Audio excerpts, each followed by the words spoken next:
अस्सलाम वालेकुम dear viewers, कैसे हो? ठीक हो? हमारे टॉपिक्स चल रहे हैं वाइटल साइंस के मुतालिक।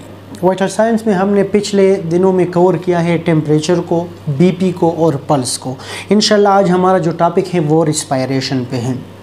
व्यूवर्स, रिस्पायरेशन को हम सिंपली इस तरह डिफाइन करेंगे कि ये एक सांस लेने का मुसलसल अमल है, या इसकी सीधी सी तारीफ हम यूँ करेंगे कि पिपलों का हवा खींचनी और पिपलों से हवा बाहर निकालने का एक मुसलसल अमल है।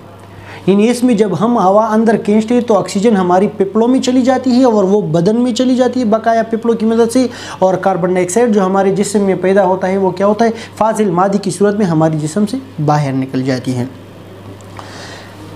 ये तनफ़ुस गिनने का तरीक़ाकार बहुत सिंपल है। चूँकि सांस लेना हमारा एक इरादी फ़ेल है, ये हम बदल भी सकते हैं या कोई बंदा तेज़ तेज़ भी सांस ले सकता है। तो जब भी आप किसी मरीज़ का आपने रिस्पायरेशन काउंट करना हो तो इसके मुतल्लिक आपने पेशेंट को नहीं बताना है।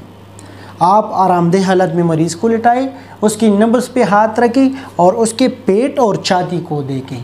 जब उसकी पेट और छाती की जितनी मरतबा उसकी मूवमेंट्स हो वो अपने साथ काउंट करे। यही इस बंदी की रिस्पायरेशन है। नॉर्मल रिस्पायरेशन जो बच्चों में होती है तो वो तेज़ सांस लेते हैं, इसी तरह एज के साथ ये कम होता है। जो न्यू इन्फेंट चिल्ड्रन होते हैं उसमें ये अमल ज़्यादा होता है। ये तकरीबन 40 दफ़ा एक मिनट में छोटे बच्चे न्यू इन्फेंट जो है वो सांस लेते हैं। इस तरह ये 12 मंथ में ये 30 पे आ जाता है और 2 to 5 ईयर्स में ये 24 to 28 पे आ जाता है, और एडल्ट में ये सांस लेने का जो अमल होता है ये 12 से लेकर 20 तक है। Thank you.